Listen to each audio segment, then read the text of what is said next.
scary notice. part is that the role of the opposition is to actually provide uh, a justifiable counter to any ideological change. That's if opposition is left, right? Yeah, If we exactly. finish opposition, Yeah, then there's just like there's nobody left for BJP to compete with or against. precisely. And If the Congress is finished off, which is also a very dangerous precedent because too much of monopoly can actually make you arrogant right, and a bit of a tyrant. right. Don't want that kind of tyranny happening. Of course, on several occasions we see that, and I say that there are serious hints of fascism that are really Hmm. seen on several occasions. But if we don't want that to be a very common phenomena, uh, it's better that a strong opposition, for a strong leader to grow, a strong opposition is a must. And here, if the opposition is only not left, then you can imagine that it's going to be scary, extremely scary. Yeah, and yeah, that's the scary part. Is I mean, you have virulent ideologies all the time, right?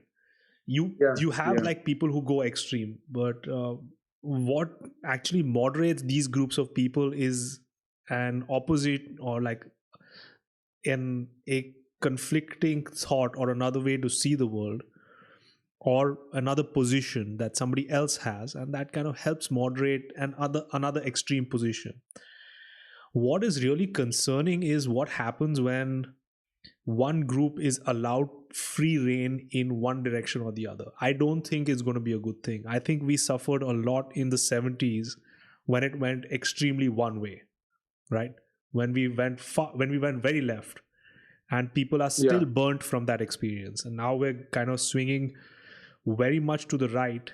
And I understand people's reason why. It, More or less from what I understand, people who do really support the BJP, they support them because they believe that Hinduism and being Hindu was looked down upon for the longest amount of time.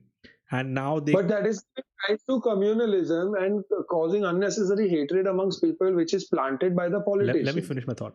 So what I Yeah. was saying was that these group of people actually believe that they are getting their identity back when they vote for the BJP.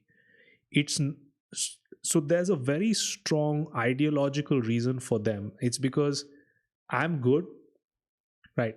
Because I'm Hindu, and voting for BJP actually helps me prove that I'm a good human being because I'm Hindu and I'm valid, which is a kind of Mhm. validation that they've never gotten in the past. The messages that they've gotten from the left, especially the intellectual left, is that you're Hindu, but there's so many things that you should be ashamed of, and there's so many things that you've done badly, the caste system, blah blah bloody blah. And now they want to transform that shame into pride, and people see the BJP as a way of them actually doing that. And so I understand where they come from. And yeah, you were saying that it leads to communalism. Definitely, because a person who's been made to believe and or rather misled saying that Hinduism he best है अपना religion ही सबसे ज्यादा superior हम हिंदू लोग का ही time है that person will start hating people of different religions. Where is that coexistence and where is the tolerance coming from? Yeah. If you being a Hindu is supposed to make you tolerant, and Hindu is the most tolerant and forgiving religion of all, then you're negating the fact by being an intolerant person. तो फिर तो तू तो फिर तेरा धर्म सबसे best कैसे हुआ जहां तू दूसरों को कोएग्जिस्टेंस में देख ही नहीं Yeah. सकता है. Your blood is boiling when you see people from Islam, Christianity, or whichever religions you want to name. So then it's actually a paradox, no? Yeah. It's very ironic then. You say that I am tolerant, but when it comes to tolerating, you become suddenly intolerant about others' religions. Right. Yeah. So, I mean, it negates the fact. Completely It's a agree. joke. And regardless Yeah.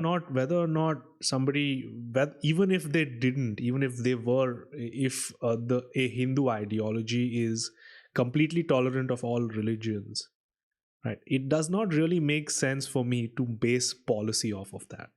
So for you to actually figure out how a country governs itself, it's very bad to do it based on religious doctrine, because the law is the law, Definitely. which is different from religion, and you cannot have them meet.